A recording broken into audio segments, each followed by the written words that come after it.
councillors, officers, members of the gallery. Hi, Matt. Okay. All right. Welcome, councillors, and welcome back, Councillor King. Welcome, directors and officers, and a special welcome to our new CEO, Scott Barber, for his first council meeting on day 2.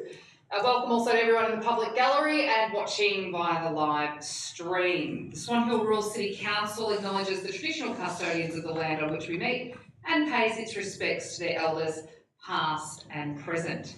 Councillor Young, the prayer, please. Thank you, Madam Mayor. We beseech you, Lord, that we may be granted wisdom, understanding and sincerity of purpose in the decisions we are called upon to make for the welfare of the people of the rural city of Swan Hill. Amen.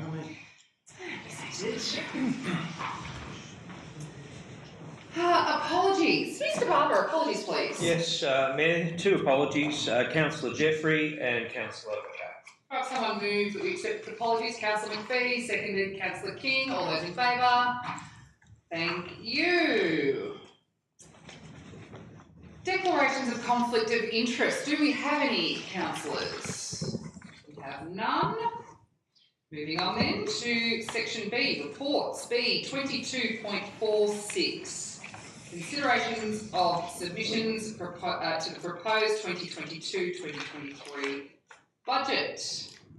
Ms. Morris, please. Thank you, Madam Mayor.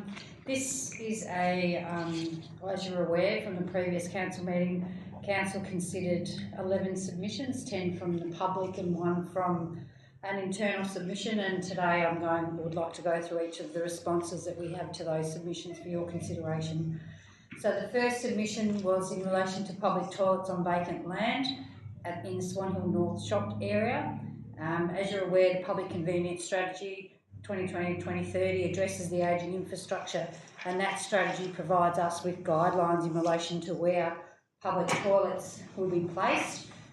The strategy outlines that in the CBD areas there will be toilets within 500 metres of publicly available toilets, and then in playgrounds classified as regional, and also within 2.5 kilometres of a shared pathway where practical. So where George Lake Park is only 500 metres from the suggested area, it meets the requirements of that strategy. So we're recommending no change there.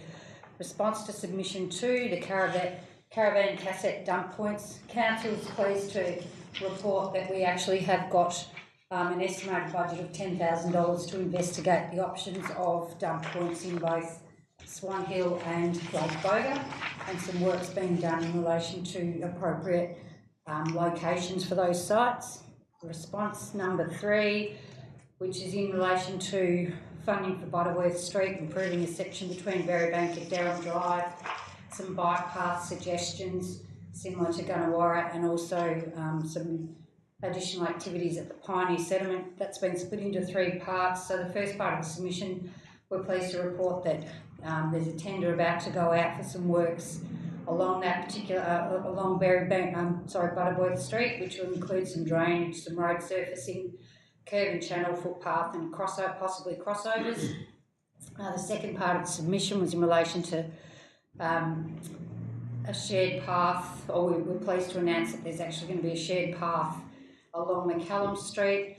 And then the third part of the submission, down at the Pioneer Settlement, we already have a range of activities that do run, with additional activities within school holidays that do run on a daily basis during the holidays, which then to help them attract children and their families.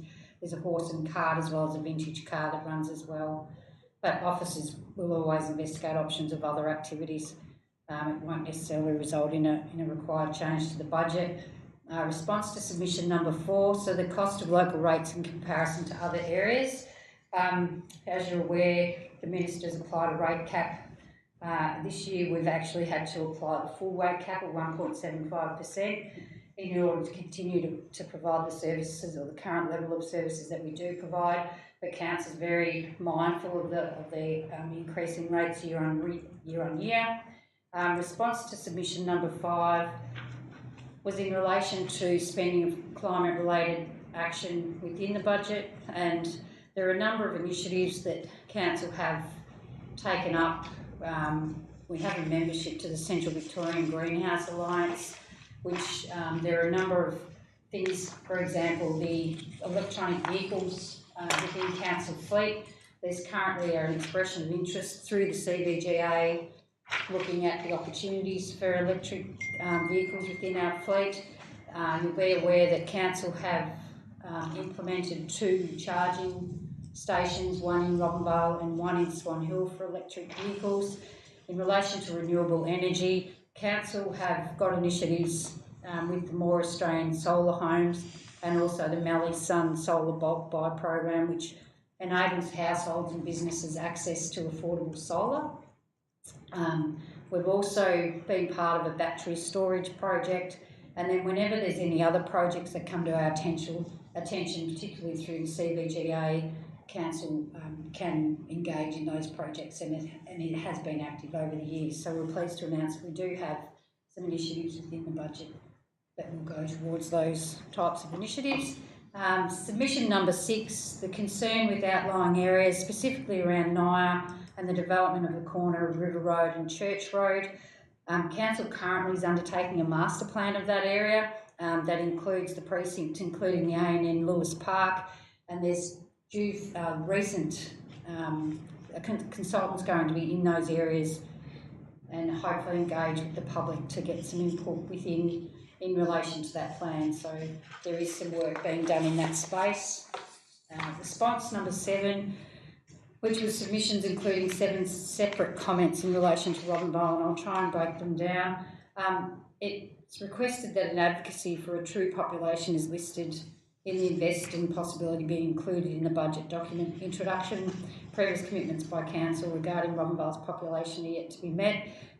Council do agree that we do need a positive statement made within the document, and also importantly, we do need to have some further action in relation to trying to gather some reliable sources of data in relation to our populations in our entire municipal population.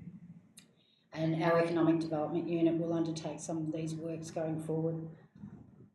We were asked to define visitor services in relation to dot point number 2. So I can confirm that in relation to dot point number 2, that was referring to the Swan Hill Visitor Information Centre as opposed to the Robinvale Information Centre, so we will make that all clear within the document. We were asked to provide a copy of a list of roads programs for the municipality, which we've provided within the report, and I'll just point out that they are notional plans and they can change subject to a matter of factors. We were also asked for a copy of the tree planting program for the municipality. We have an ongoing rolling program, which is often based on needs, so it's not something that we would provide to the public, as it could change depending on weather or on many other factors. So it's an ongoing rolling program right across the municipality. Number 5, the submitter recently visited the information centre in Swan Hill and wasn't satisfied with the level of material available on Robinvale. Both the information centres in Robinvale and Swan Hill do have available information in relation to Robinvale. However, there was a previous brochure that was available which has limited stock left, and there is some promotion being done, and the officers will work with the groups within Robinvale to investigate the opportunity of producing another Robinvale specific brochure. And there's also material available online for visitors, not just within the centre. The 6th point within that submitted was that initiative number 128 and 132, wouldn't council also work with Reba and RIG to promote the municipality, and please include Robinvale and progress groups from other towns in this initiative. So council does continue to work with small groups with positive promotion, not only just in individual towns but also across the entire municipality through the Economic Development Unit, Tourism and the Community Planning initiatives. And the initiatives should be amended to reflect the need to work with all communities. Part 7, page 25, there are reasons, what were the reasons for the drop from the forecast actual of 19.15 million for 21-22 for infrastructure to a budget of 7.918 million for 22-23, and the question was, is it due to an underspend in the current financial year and the consequent carry forward of 11.8 809 million is about 20 million the capacity for which council to deliver infrastructure programs. So in 21-22 we received significant grant funding for a number of projects, and we've just listed a number of those projects within the report. And the projects are to be completed within the 21-22, and this funding is not forecast to be received again in future years, and 20 million is usually the average annual capital spend for council over the past 10 years for projects. Response to submission number 8, the rate increase-decrease between categories listed within the budget. So the council's revenue and rating plan actually determines the most appropriate and affordable rating and revenue approach for the council, for the whole municipality. Council applies rating differentials based on the purpose for which that property is going to be used for, whether it's property that's going to be used for residential, whether it's commercial, industry or farming purposes. The distinction is based on the concept that different property categories should pay a fair and equitable contribution, taking into account the benefits of those properties that they derive from the community, whether they help reflect easier access to additional services, whether to encourage construction on land or to help reflect higher levels of service and infrastructure, and increased difficulty for some in accessing the full range of services.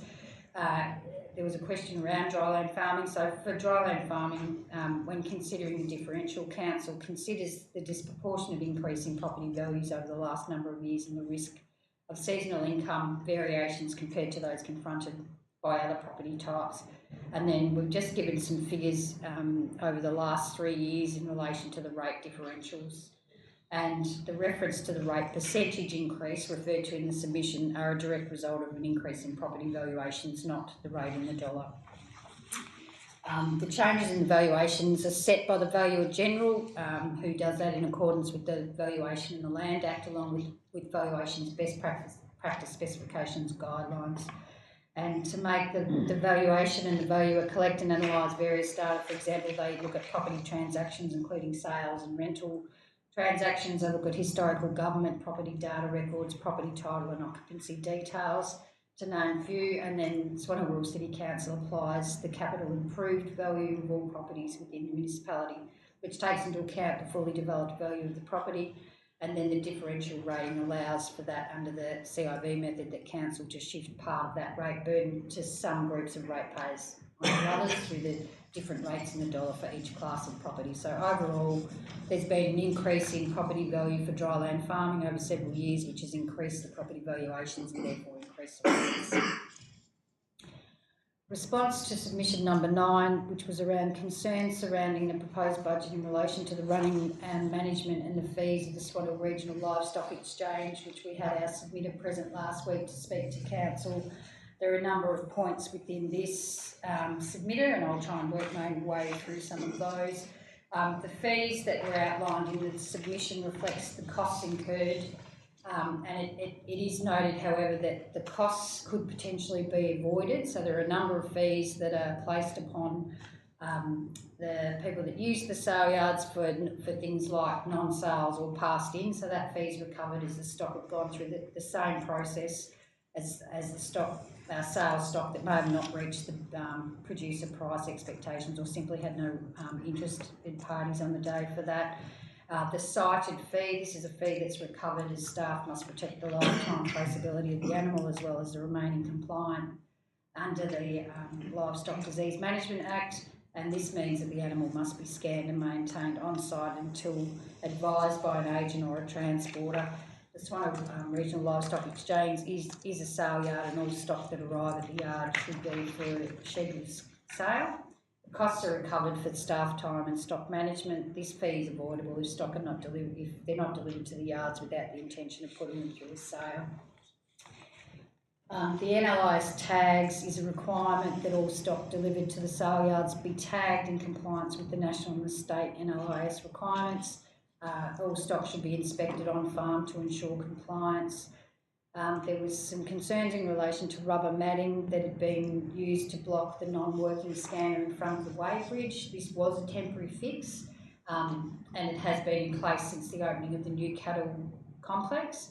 So the scanner was blocked off as it had dropped to only 75% scan rate, and it was holding up the end of sale transfers or tag transfers. The reduction from the 3 scanners to the two-way lane scanning. It hasn't slowed the speed of the selling within the selling rink or impacted on the stock prices. In the discussion regarding profitability of the sale yards, more information on planned expenditure is yet to be provided. There was concerns that with some out-of-date scanning infrastructure. We have got some capital expenditure to renew some of the infrastructure, and it'll be discussed later on in this section. Just pointing out that obviously not everything can be renewed at the same time. It'll be a planned approach. Maintenance records that show the load chains were worn and at the end of the life. Council is pleased to report that there is $8,470 that is being spent in the 22-23 year budget to replace that hoist. Major erosion and damage that's present in the sheep complex that's been there for a number of years. The area has been assessed and it's been determined that there are remediation works that will be required to be carried out when funding is available. There is some poor drainage that is present in the laneways that run parallel north-south to the drafts after minimal rainfall. This is continuing to affect the safe delivery and processing of the sale yards. There is $22,000 in the budget that will help improve some drainage along the outside of those yards, and then Council is also looking at ways to address the significant water build-up that occurs in the lanes and requires to be swept out by hand. The draining is insignificant, is not sufficient, and it is a historical issue with it being built on flat land. Final part of that. So there was an objection to the proposed budget for the 2022-23 that Council's forecast the revenue in relation to the sale yards. So the forecast, we have Council's forecasted a $1,235 loss for the commercial venue compared to the 2014-15 years, and there's some comparative figures in that report. The trend also looks evident in the sheep sales, so the average dollar per head has doubled from $95 in 2014-15 financial year to $187 per head so far in the 2021-22 year. This is how we all share the benefits in the good years and obviously the pain in the poor years. It is noted that the agents also charge a fee of commission to the producer as well. And for those reasons, an annual flat or an annual fee or a flat per head fee would not work. Council may consider a flat per head fee which should recover similar revenue for the percentage fee. And then there was an objection in relation to the fees and charges schedule for the sale yards for the 2022-23 financial year, which I've just mentioned above, and there's in some attached fees as well. Then a detailed explanation on how livestock producers can be expected to accept a price rise in fees when the livestock and infrastructure is presented in its current form. The producers and the agents are required to have compliant husbandry performed on farm prior to transport. The stock should be fit for transport before leaving the farm. Fees can be avoided if that work is completed and stock arriving suitable for sale. We note that there is currently no charge for disposal of animals due to accidental injuries occurred within the sale yards whilst they're in the sale yards. Council has invested significantly in the recent developments, rural redevelopments of the cattle yards, and is not recovering the depreciation costs in full with the current level of fees and charges income or with the proposed. So the increased stock through the yards above budgeted numbers will assist in allocating capital for further improvements to the yards, and ongoing maintenance costs form part of the cost recovery.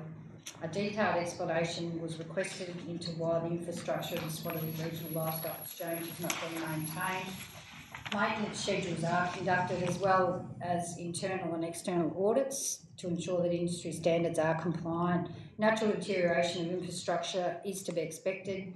Natural erosion is unavoidable given damage issues within the sheep yards. Budget restrictions have delayed the replacement of some of the infrastructure upgrades. A ramp upgrade was carried out last year. This year there will be extra rubber matting, concrete repairs in the sheep lanes and drainage works, some new software for the cattle yards and the replacement of a hoist at the cattle yards, which were included in the proposed budget. There was also a request for a detailed explanation into what measures are in place and what Council commits to safeguard livestock producer businesses and agents from representing those producers in regards to the likelihood of infrastructure that has been poorly maintained failing and therefore majorly affecting the outcome of the sale price and the ability to be able to conduct a sale within the sale yards. The Swan Regional Livestock Exchange has met all compliance requirements and passed audits for the yards. As in the previous response, Council has budgeted for further improvements, capital works and improvements to the sale yards. The revenue from the sale yards will be used to cover a portion of those works, but it is insufficient to cover all the works that have been requested. Some capital works and improvements that have been budgeted for are the rub and matting in high traffic areas to the approximate value of $60,000. Concrete works in the sheep laneways, $23,000. Some drainage at the front of the sheep yards, $22,000 is to be spent there, and obviously the hoist replacement and new software. So Council overall will be investing $100,000 in capital investment above the maintenance cost for the 2022-23 year, and we'll continue to upgrade the facilities as funding becomes available. We are committed to working with the stakeholders, and to that end we've established the Stakeholder Advisory Committee group, which we hope will be a successful working committee, and the analysis of the fees since 1997 was attached to help understand the operations of the yards.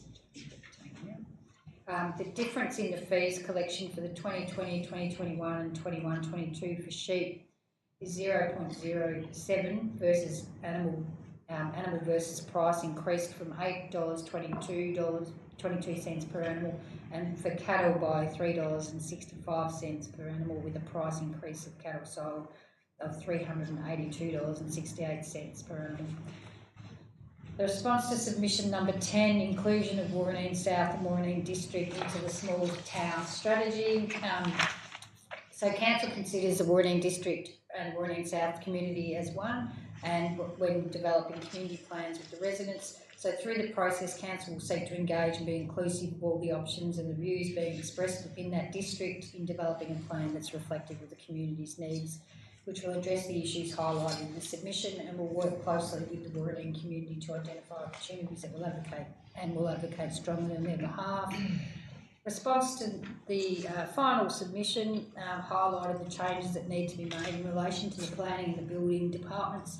So the state government gazetted a statutory unit fee for building and planning, and it was an increased fee, so the fees increased per unit from $15.03 to $15.29, and that will affect any future applications. So the consultation, obviously it's been out to the public for consultation. Financial implications, so the consideration of submissions, if you choose so, will have no direct financial impact. If changes are made to the proposed budget due to any of the submissions, then financial implications will vary depending on the nature of the change you decide. Social implications, so the consideration of submissions won't have any direct social implications, but if changes are made to the proposed budget due to any of the submissions, then financial implications will vary depending on the nature.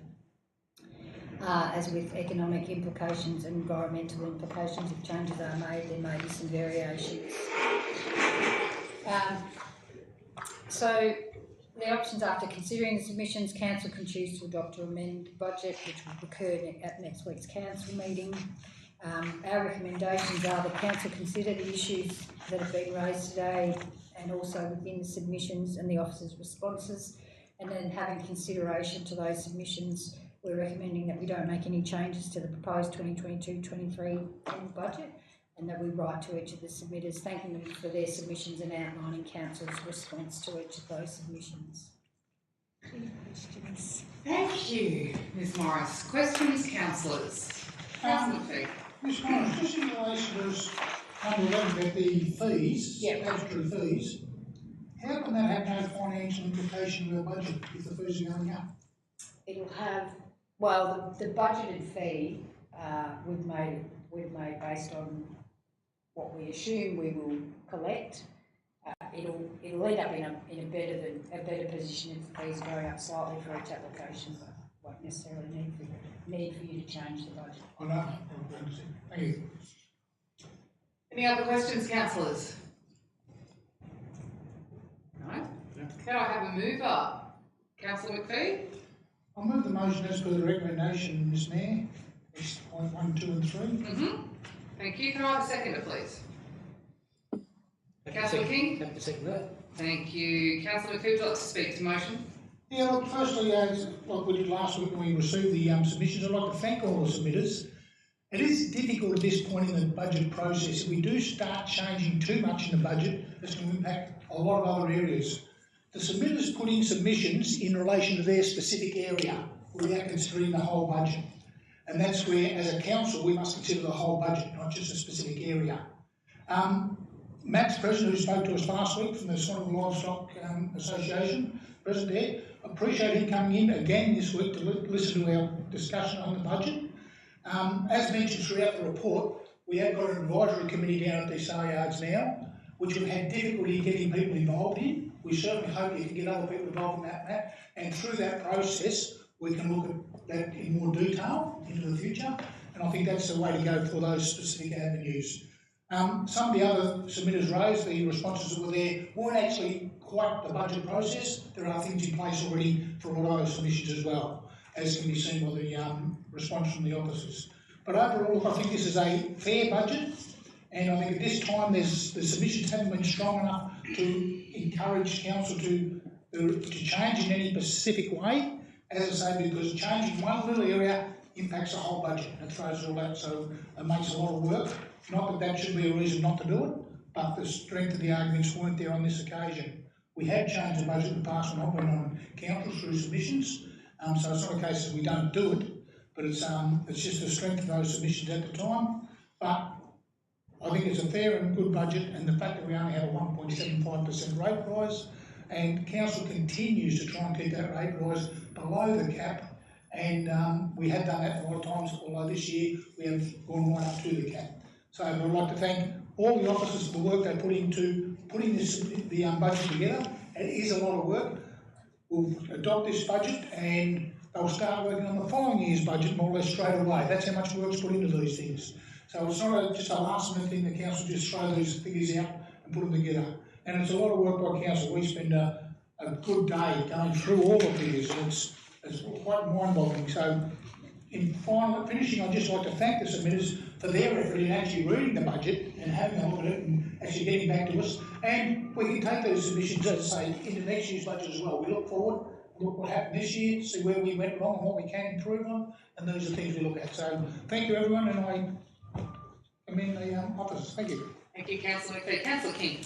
Just briefly, just add again, thank the submitters for putting in about the budget, and I think it just highlights the importance of the budget going forward for various community groups and ratepayers and other people in the community, and opportunities for them to have input. It's not just a once-off thing, but people can actually get involved now in preparation for next year's budget, and you know, there's money set aside in various aspects of the budget for all these little bits and pieces that people want. So it's about people getting involved, continuing to lobby council and involved in community groups, progress associations, etc., to get exactly what it is they want for their communities. But this is not a start and finish process. This is a circle that keeps on going. So just encourage the community to stay involved and to keep highlighting projects and opportunities to councillors and to council staff to make sure that as a community and as ratepayers they're getting what they want for their ratepayer dollar.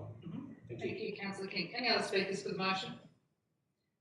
Councillor Moore. Thank you, Councillor Benham. Yes, look, once again, submitters who submit, the time's never wasted. We always, it gives us a bit of a direction as well for next year. Certainly in terms of the Livestock Exchange Committee, I'm really looking forward to getting that going and getting, so we can get direct feedback. We've needed that for a long time. Very valuable part of the economics of our municipality. Some $50-odd million worth of livestock goes through there every year, and as Matt's pointed out, the social value, all those old blokes getting down there having a yarn on a weekly basis can't be underestimated. The budget is a balance of community needs, and it's a delicate balance every year, the competing needs of different sections of the community. I congratulate staff on getting that balance right and reflecting those needs. But it's not easy. Everybody, you know, there's always someone who thinks they've missed out, or there should be a greater priority here or a greater priority there. But we've got to get that balance right in maintaining our, what it is, $500 million worth of assets through the municipality, and keeping, creating a livable area, a great place to live, work and play. I know our climate action question. It's not all about electricity. I'd like to add, we've had a whole heap of things there we've responded to, but Council's organic waste project out the road, that's happening. That's a big project. The Ag Plastics pilot project, which is rounding up a whole heap of plastics. We're one of the biggest producers of ag plastics in the state, in fact the biggest. There's a lot happening, and don't forget our farmers are doing the heavy lifting in climate action. There's some 10 million trees out there on permanent planting, doing their job every day of the week, sequestering carbon at about something like at least a tonne per hectare per year.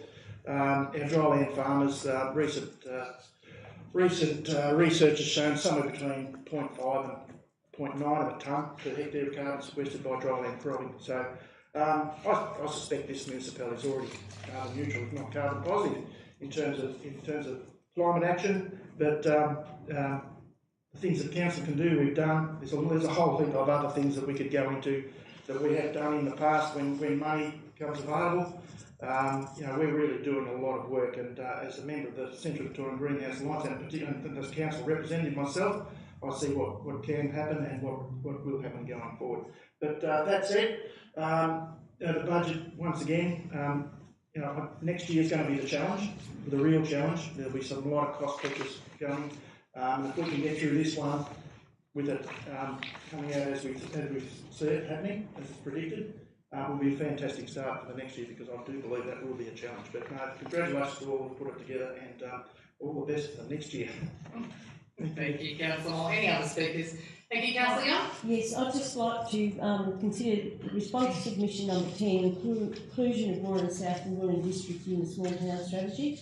I think many times over the last couple of years we've been talking about whether the community plans do actually reflect the views of all residents of the community, and at some stages we've said sometimes they don't, because not everybody's included in the process.